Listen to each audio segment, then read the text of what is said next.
तो hey guys, क्या हाल चाल। तो इनको तो आप लोग जानते ही होंगे, अगर नहीं जानते तो आज की इस वीडियो के बाद में आप लोग इनको जानने लग जाओगे।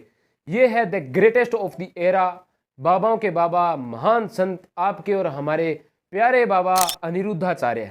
आजकल बाबा इंस्टाग्राम और यूट्यूब की फीड के अंदर इनसे भी आगे निकल गए हैं, और वो भी किस लिए? इनके ऐसे ऐसे कारनामों की वजह से। देखो, सिगरेट पीते हो आप? नहीं। गुटखा? नहीं। शराब? नहीं। आपके दोस्त तो सिगरेट पीते हैं? हाँ पीते हैं। पीते हैं ना? तो स्कूल में भी पीते हैं? हाँ। तो फिर आपको देते हैं? नहीं। आपको बोलते नहीं तुम भी पियो? मेरे को बोलते हैं, मैं मना कर देता हूँ 1-2 बार। और 1-2 बार मना कर दो, बाकी 3 बार बोला तो? नहीं पीता हूँ तभी भी। और चौथी बार बोला तो? नहीं पीता हूँ। और 10 बार बोला तो? नहीं पीऊंगा।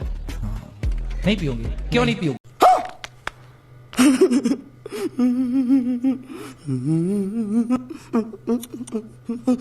अरे बाबा जी, कहना क्या चाहते हो? क्या एक बार पिलाकर ही मानोगे?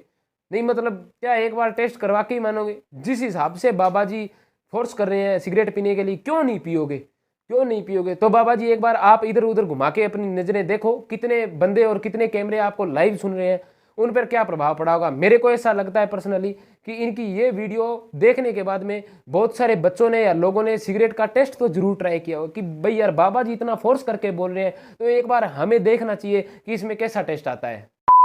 बताओ फिर 70 में क्या जोड़ा कि 17 हो जाए?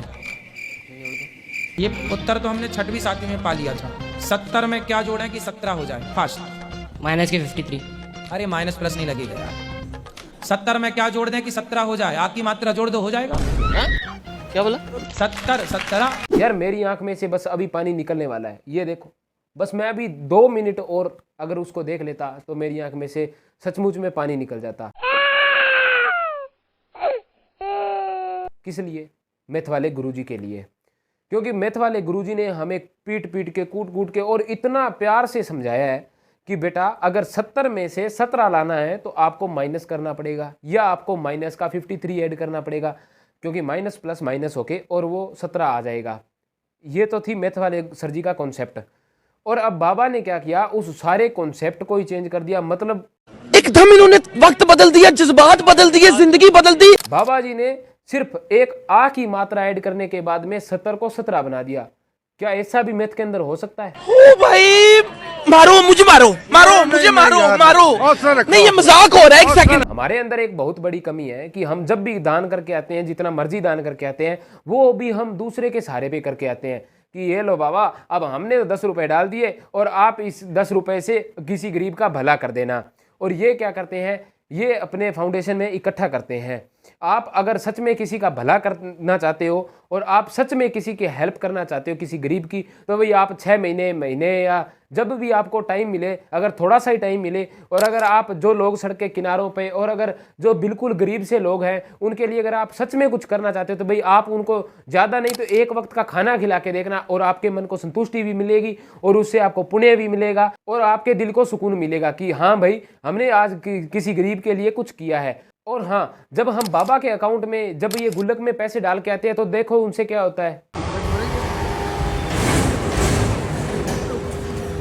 भक्तगण बाबा के दान पात्र में पैसे डालते हैं कि शायद इस गरीब से किसी और गरीब का भला हो जाए, लेकिन गरीब को तो मिला नहीं और बाबा घूम रहे हैं वोल्वो के अंदर। और इस वोल्वो के आगे से वो और पीछे से वो अगर हटा दिया जाए तो बीच में बचेगा एल, जो मिला है बाबा के भक्तों को। आसाराम बापू, रामपाल, राम रहीम सिंह और न जाने कितने हमारे पास एग्जाम्पल्स हैं कि जब ये लोग बाबा लोग जब अपने आप को भगवान की तरह पुजाना शुरू कर देते हैं तो इनके साथ आखिर में होता क्या है। और ये बात 30 से 80 साल वाले लोगों के समझ में नहीं आती, जो इनकी ज़्यादा भक्ति और पूजा करते हैं। उन लोगों के बस इतनी बात समझ में आती है कि बाबा है तो सब कुछ है। भाई इनको ये समझ में नहीं आता कि भगवान को मानना नहीं होता है, भगवान को जानना होता है, और वो भी अपने खुद से। बस इतना सिंपल सॉर्टेड प्रोसेस है हमारी ज़िंदगी का। परंतु लोग क्या करते हैं, इन बाबाओं को देखते हैं और ये बाबा अपनी एक सिंपल सी बात को तोड़ मरोड़ के और उदाहरण दे के और इस तरीके से पोर्ट्रे करते हैं कि बस फॉलोअर्स को लगता है अरे भाई बाबा ये जो कुछ है ये तो बहुत पहुंचे हुए चीज़ है और ये भगवान के आसपास की चीज़ है, भाई अब तो इसको मानना पड़ेगा। लेकिन नहीं, अगर आपको मैं सही बताऊं तो जो मोटिवेशनल स्पीकर्स होते हैं, अगर वो अपना कोट पैंट पहनना छोड़ के और एक भगवे रंग का चोला धारण करके और तिलक लगा के और माला वाला डाल के अगर बैठ जाए तो वो भी इसी तरीके से आपको बातें पोर्ट्रे करते हैं। तो भाई उनके पास हर चीज़ का एक एग्जाम्पल होता है और वो भी इसी तरीके से बातें तोड़ मरोड़ के करते हैं ना। तो क्या उनको भी मानने लग जाओगे? नहीं। और मैं ये सिर्फ इस एक बाबा की बात नहीं कर रहा हूँ, मैं ये जितने भी धर्म के हर धर्म में ऐसे बाबा पाए जाते हैं और मैं सभी बाबाओं के बारे में ये बात बोल रहा हूँ। इवन मैं तो इन बाबाओं को एक नॉर्मल आदमी से भी नीचे की कैटेगरी में मानता हूँ, क्योंकि भाई एक जो नॉर्मल बंदा होता है अपने जैसा, वो एक कम से कम एक अपनी वो तो कबूल करता है नहीं कि भाई यार मेरे अंदर खामियां हैं, मेरे अंदर कमियां हैं, मैं गुटखा चैनी भी खा लेता हूँ, मेरा मन भी थोड़ा चंचल सा है। तो इस तरीके से जो एक नॉर्मल इंसान होता है वो अपनी कमियां अपनी खामियां खुद से जानता है और वो उन्हें एक्सेप्ट भी करता है। लेकिन ये बाबा लोग जो होते हैं ना, ये अपनी कमियां और खामियां कभी भी एक्सेप्ट नहीं करते हैं। ये बस यही सोचते हैं और यही पोर्ट्रे करते हैं कि भाई यार हमें सब कुछ पता है और हम किसी भी इस जो मोह माया इससे दूर है और हम उच्च कोटि के मानव है। तो भाई अगर आपको इनका जो एग्जाम्पल देखना है तो देख सकते हो आप, जितने बाबा अभी पीछे अरेस्ट हुए हैं, जैसे राम रहीम सिंह, जैसे रामपाल, आसाराम बापू, जैसे अनेकों उदाहरण हमारे समाज के अंदर भरे पड़े हैं। बाबा अपने इंस्टाग्राम के ऊपर अपनी क्यूट क्यूट सी रील डाल के पूरा ट्राई करते हैं कि वो दिखे श्री कृष्ण जी का बाल रूप, लेकिन वो बाल रूप कृष्ण जी का नहीं, वो लगते हैं बाल बुद्धि। मैं तो खुद श्री कृष्ण जी की वजह से चुप हूँ, नहीं तो आपको पता है राजा। तो भाई ये जो बाबा लोग होते हैं इनकी सच्चाई मैं आपको एक वीडियो में दिखा देता हूँ, एक छोटी सी क्लिप है, आप ये आगे देखो। अध्याय में लोग कहते हैं भागवत जी में राधा का नाम नहीं है, जो भी कहता है गलत कहते हैं। लिखा हुआ है, मैं आपको श्लोक दिखा रहा हूँ। उद्यता युद्ध दौर दंडई राधावंतो भटान मृधे। ऐसा है, नाश मत करिए, आधावंत है, आधावंत में दौड़ते। तो भाई देखा आपने कि ये अपने धर्म के बारे में, मतलब भगवत गीता के बारे में जो श्लोक है उनको तोड़ मरोड़ के और एक नए फैंसी कल्चर के बारे में लोगों को इंट्रोड्यूस करा के और उन्हें इन्फ्लुएंस कर रहा है। वैसे देखा जाए तो मैं इनकी कुछ भी गलती नहीं मानता हूँ, इनकी कोई भी गलती नहीं है इसके अंदर। आप 2024 के युग में जी रहे हो, आप पढ़े लिखे हो, क्या आपको आपके धर्म के बारे में नहीं पता है? आपको आपके धर्म के बारे में जानने के लिए इन जैसे बाबाओं को देखना पड़ रहा है, तो ये तो शर्म वाली बात है। और ये बात ये तभी इतने बाबा, ये जो बाबा लोग हैं ये तभी इतना ग्रो कर पाए हैं, तभी यहाँ तक पहुँचे हैं, क्योंकि अपने जैसे लोगों को अपने धर्म के बारे में नहीं पता है। उन धर्म को सीखने के लिए हम इन जैसे बाबाओं को देखते हैं। तो इसलिए अगर देखा जाए तो गलती आपकी है, इन बाबाओं की नहीं।